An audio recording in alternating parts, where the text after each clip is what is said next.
मनोहरम् श्रुत्वा ब्रजश्रिया सर्वा वर्णयन्तो भिरे भिरे। भगवान की बांसुरी की तान जो सुनता है मोहित हो जाता है।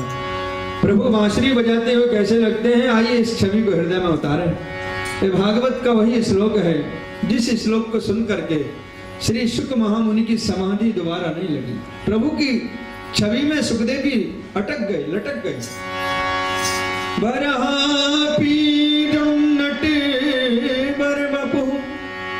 कर्णयो कैनिकारं विप्रदवास कनक कपिशं वैजयन्ती च मालं रन्ध्रान वैनोरधर सुदयं पूरयने गोप वृन्दैः वृन्दारण्यं स्वपदरमणं प्राविशद गीत कीर्ते। भगवान की बांसुरी की तान जो सुनता हो मोहित तो हो जाता। सर्वभूत मनोहर। श्री सुखदेव जी कहते हैं परीक्षित, गोपियां आपस में चर्चा करते हैं, कहते हैं बहन आंखों का फल क्या है? तो दूसरी कहती है अक्षणवताम फलमिदं न परम विदाम वक्त्रम ब्रजेश सुतयोरनवेणुजुष्टम। ब्रजेश सुतयो प्रभु जंगल में है, आंखों का फल है सुताश्य सुते हो श्री राधा कृष्ण हो। राधा कृष्ण की बाकी झांकी का दर्शन करना ही बहन आंखों का फल है। एक गोपी कहती बहन कन्हैया की बांसुरी के तान पर इन गायों को देखो, घास मुख में है पर चबा नहीं पाती। बहन इन बछड़ों को देखो, गाय का स्तन मुख में दूध पी नहीं पाते। बहन इन पंछियों को देखो, ऐसे लगते मानो किसी जन्म के मुनि हो। बहन इन मृगों को देखो, इनका नाम है कृष्ण सार मृग, मानो इनके जीवन के सार ही श्री कृष्ण है। बहन इस यमुना को देखो, बांसुरी की तान पर निरंतर बहने वाला जल पाषाण वत हो जाता है। पूरे अध्याय में बांसुरी की चर्चा। और कन्हैया या बांसुरी बजाती तो गोपियां कभी कभी तो टोक देती थी, कन्हैया चाहे जब बांसुरी मत बजाया करो। भगवान ने कहा अच्छा बताओ कब कब नहीं बजाया करें? तो गोपियां कहती जब हम भोजन पकाती है ना तब मत बजाया करो। भगवान ने कहा मेरी बांसुरी की तान पे भोजन पकाओगी तो ऐसा स्वादिष्ट बनेगा खाने वाले उंगली चाटेंगे। गोपियां बोली उंगली तो जब चाटेंगे जब बन के तैयार हो जाएगा। क्या मतलब? बोले माधव हम जंगल से सूखी सूखी लकड़ियां लेके आते हैं, चूल्हे में लगाते हैं और इतने में आप बांसुरी की तान फूंकते हो, सूखी लकड़ियों से भी जल निकलने लगता है। इसलिए मुरहर रंधन समय माँ कुर्वेणुरवम मुरहम। हे मुरहर रंधन समय माँ कुरु, भोजन के समय कभी बांसुरी मत बजाया करो। गोपियां कहती बहन इस बांसुरी ने ऐसा कौन सा तप किया है 2400 घंटे कन्हैया के साथ रहते हैं। एक गोपी कहती बहन कन्हैया इस बांसुरी की सेवा तो ऐसे करते हैं जैसे किसी राजा महाराजा की सेवा की जाती है। सेवा कैसे की जाती? बढ़िया सुंदर पलंग बिछा दो, बढ़िया गद्दा लगा दो, तकिया लगा दो, चरण दबाओ, हवा करो, होगी सेवा। और गोपियां कहती बहन माधव इस बांसुरी की सेवा ऐसे ही करते हैं। कैसे? बोले हस्त कमल पे लिटाते मानो इसके लिए पलंग बिछा दिया, होठों पर रखते मानो इसके लिए तकिया लगा दिया, कुंडल हिलते मानो इसके लिए चमर डुला रहे हैं। और बहन जब उंगली चलाते हैं तो मानो इसके चरण दबा रहे हैं, जब फूंक मारते हैं तो मानो हवा कर रहे हैं। पूरे अध्याय में बांसुरी की चर्चा और भागवत में इसका नाम वेणुगीत। तेरी बंसी पे जाऊं बलिहार रसिया मैं तो नाचूंगी तेरे दरबार रसिया। तेरी बंसी पे जाऊं बलिहार रसिया मैं तो नाचूंगी तेरे दरबार रसिया। ओढ़ के आई मैं तो लाल चुनरिया, ओढ़ के आई मैं तो लाल चुनरिया। मटकी उठा के मैं तो बनी रे गुजरिया, मटकी उठा के मैं तो बनी रे गुजरिया। तो करियाई सोलह श्रृंगार रसिया नाचूंगी तेरे दरबार रसिया। ओ मैं तो करियाई सोलह श्रृंगार रसिया मैं तो नाचूंगी तेरे दरबार रसिया।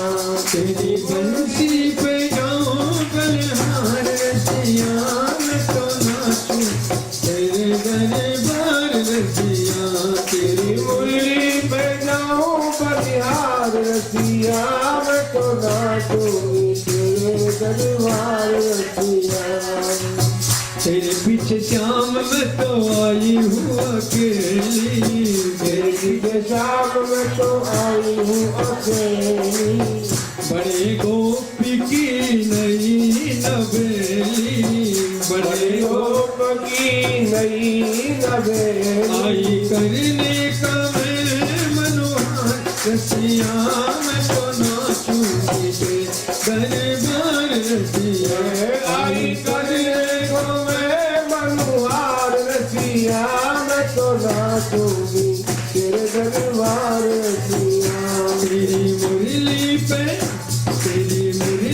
पे जाऊं बलिहार रसिया मैं तो नाचूं तेरे दरबार रसिया तेरी मुरली पे जाऊं बलिहार रसिया मैं तो नाचूंगी तेरे दरबार रसिया जब से लगी है मोहे तोरी लगनवा जब से लगी है वो है तोरी लगनवा जब से लगी है मोहे तोरी लगनवा जब से लगी है वो है तोरी लगनवा जब से लगी है मोहे तोरी लगनवा जब से लगी है वो है तोरी लगनवा बिसर गयो मुझसे घर आंगनवा बिसर गयो मुझको घर आंगनवा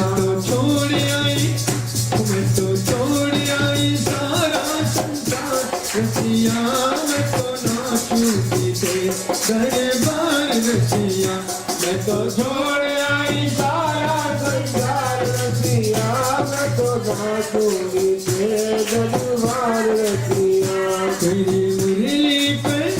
तेरी मुरली पे जाऊं बलिहार रसिया मैं तो नाचूं तेरे दरबार रसिया तेरी मुरली पे जाऊं बलिहार रसिया मैं तो नाचूंगी तेरे दरबार रसिया मैं तो नाचूंगी तेरे दरबार रसिया मैं तो नाचूंगी तेरे दरबार बंसी वाले की जय। पूरे अध्याय में बांसुरी की चर्चा और भागवत में पहला गीत बैणु गीत है, बड़ा ही सुंदर। बाद में चीरहरण की पावन लीला का प्रसंग है। भगवान विप्र पत्नियों के ऊपर कृपा करते हैं। प्रेम से बोलो। आज कन्हैया गाय चरा के लौटे तो भगवान ने देखा कि घर में सुंदर सुंदर मिठाइयां बन रही हैं। तो भगवान मैया यशोदा के पास जाके बोले, मैया बड़ी जोर की भूख लगी है, जो बनाया हो सो प्रेम से दे दो। मैया ने कहा, लाला आज घर में जय जय है, जब पूजा हो जाएगी तब किसी को खाने पीने ताई प्रसाद मिलेगा। भगवान बोले, मैया सबसे बड़ी जय जय तो हम हैं, हमसे बड़ी जय जय कौन? मैया बोली, दारी की ऐसी बातें मत कर, मुझे पूजा की बहुत सी तैयारी करना, तू अपने बाबा से जाके बातें कर। बाबा नंद अथाई पर बैठे बैठे ब्रजवासियों से चर्चा कर रहे थे। भगवान जाते हैं, दौड़ लगा के बाबा की गोदी में जाके बैठ जाते हैं और कहते हैं, बाबा आज कौन की जय जय? कथ्यता में पिता कोयम संभ्रमो बापगता किम फलम केन चोद्देशा केन वा साध्यते मखा। बाबा आज कौन की जय जय है और उनकी पूजा करने से हमें फायदा क्या होता है? किस उद्देश्य से हम पूजा करते हैं? तो बाबा नंद ने कहा, लाला कन्हैया मेघों के स्वामी है देवराज इंद्र, पर्जन्यो भगवान इंद्र। कार्तिक कृष्ण अमावस्या को हम देवराज इंद्र की पूजा करते हैं। पूजा से प्रसन्न होकर देवराज इंद्र वर्षा करते हैं, वर्षा से हमारी खेती होती है, हरी भरी घास होती है। सो लाला हम देवराज इंद्र की पूजा करें। भगवान ने कहा, बाबा मैं जंगल में जाऊं और मुझको बड़े बड़े संत महात्मा मिले और महात्मा एक ही बात करेंगे, प्राणी जैसा कर्म करता है भगवान उसको वैसा ही फल देते हैं। कर्मणा जायते जंतु कर्मणैव विलीयते सुखम दुखम भयम क्षेमम कर्मणैवाभिपद्यते।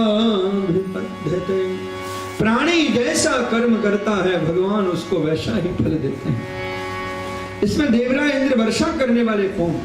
और देखो बाबा, आधे ब्रजवासी देवराज इंद्र की पूजा करें और आधे नहीं करें, तो क्या जो इंद्र की पूजा करेंगे उन्हीं के खेतों में वर्षा होगी, और जो पूजा नहीं करेंगे क्या उनके खेत में वर्षा नहीं होगी? बाबा नंद ने कहा, लाला कन्हैया मेरी तो खोपड़ी चकरा गई, तू कहना क्या चाहता है, तेरे मन में क्या है, तू सीधी सीधी बात बोल। तब भगवान बोले, बाबा हमारे प्रत्यक्ष देवता हैं गो विप्रा नल पर्वता, पूजा करनी है तो मेरे गिरिराज जी की पूजा करो। और देखो बाबा, इतने संकटों से मैं बचाऊं, ये सब गिरिराज जी की कृपा है। कार्तिक कृष्ण अमावस्या को देवराज इंद्र की पूजा निश्चित थी। परिणाम ये निकला, ना देवराज इंद्र की पूजा हुई और न गिरिराज जी की पूजा हुई। मिठाइयां सब बनी रह गई। दूसरे दिन प्रतिपदा पड़ी, मीटिंग हुई कि भाई किसकी पूजा करना है। ब्रजवासी बोले, अच्छा भैया कन्हैया के देवता की पूजा करने पर लाला हमारी एक शर्त है कि हमारे जीवन में कुछ संकट आएगा, दुख आएगा, तकलीफ आएगी, तो तेरे देवता को हमारी रक्षा करनी पड़ेगी। भगवान बोले, शर्त स्वीकार है। अच्छा लाला तेरा देवता क्या खाएगा पिएगा ये तो बता, उस पूजा के लिए सामग्री लेके आए। भगवान ने कहा, जो प्रेम से बना लोगे मेरे गिरिराज जी प्रेम से भोग लगा लेंगे। तब तो ब्रजवासी घर घर से 56 भोग बना बना के सजा के थालों में लेके आए। देख कन्हैया कितनी सामग्री तेरे देवता की पूजा के ताई लेके आए हैं। भगवान समस्त ब्रजवासियों को लेके गिरिराज जी लेके आते हैं। ब्रजवासी बोले, लाला कहाँ तेरे देवता? बोले, देख लो 7.5 कोस के लंबे चौड़े। लाला कैसे पूजा करें? बोले, हम पुजारी हैं, तुम जल लेके आओ। ब्रजवासी जल लेके आते हैं, गिरिराज जी के ऊपर स्नान कराते हैं। हजारन मटका पटक दिए और हाँपते हुए बोले, लाला कमर में दर्द होने लगा, परंतु तेरे देवता की मूछें गिरी ना भाई, और ऐसे स्नान कराएंगे 2-4 महीना लग जाएंगे। भगवान बोले, मेरे गिरिराज जी से प्रार्थना करो, देवता से प्रार्थना करो तो गंगा जी को यहीं प्रकट कर देंगे। तब तो ब्रजवासी हाथ जोड़ के बोले, हे गिरिराज जी महाराज आप तो गंगा जी को यहीं प्रकट कर दो। और भगवान मन से मानसी गंगा प्रकट करते हैं। बोले मानसी गंगा की। ब्रजवासी स्नान करते हैं और खूब गिरिराज जी को स्नान कराते हैं। जल से काले वस्त्रम समर्पयामि, गंधक्षत पुष्पाणि समर्पयामि, धूपम दीपम दर्शयामि, हस्त प्रक्षालय। बाबा नंद बोले, भोग लगाओ, पर्दा डालो। कन्हैया बोले, बाबा तेरो देवता होगा पर्दा में खाने वाला। तो बोले, मेरे गिरिराज जी तो प्रकट होके भोग लगाएंगे। कैसे? बोले, हाथ जोड़ के प्रार्थना करो। तब तो जितने ब्रजवासी थे आंख बंद करके हाथ जोड़ के बोले, हे गिरिराज जी महाराज आप तो प्रकट होके भोग लगा लो। ब्रजवासी पुकारते, भगवान एक रूप से पुजारी बने खड़े थे और दूसरे रूप में प्रकट होकर बोले, लाओ ब्रजवासियों भोग। दर्शन करके ब्रजवासी हक्के बक्के रह गए। दौड़े दौड़े कन्हैया के पास आए, लाला देवराज इंद्र की पूजा करते करते वर्षों बीत गए, परंतु माने कबों अपनी शकल ना दिखाई कि कारो है कि गोरो है कि भूरो है। भैया धन्य है तेरो देवता, एक दिना की पूजा में प्रसन्न होकर प्रकट होकर दर्शन देने लगा और मांग मांग के खाने लगा। गिरिराज जी कहते, लाओ ब्रजवासियों, अब जो थाल प्रभु के हाथों में आता है दोनों हाथों से जल्दी जल्दी पाते जा रहे हैं, वही थाल खाली हो जाता है। मधु मंगल दौड़ा दौड़ा, भगवान का एक सखा था, बड़ा पेटू था, कन्हैया के पास आके बोला, लाला मालूम पड़े कि तेरो देवता भूखो है। भगवान बोले, चल लाला। बोले, देख तो दोनों हाथों से भिड़े हुए हैं। अरे वो प्रेम से पा रहे हैं। बोले, वो तो ठीक है, प्रसादी मिलेगी, देवता ये सब साफ कर देगा। भगवान बोले, लाला प्रसादी भी मिलेगी। और भगवान सभी थालों को खाली कर दे, संकल्प मात्र से परिपूर्ण सभी थालों को भर देते हैं। बोले, गोवर्धन नाथ भगवान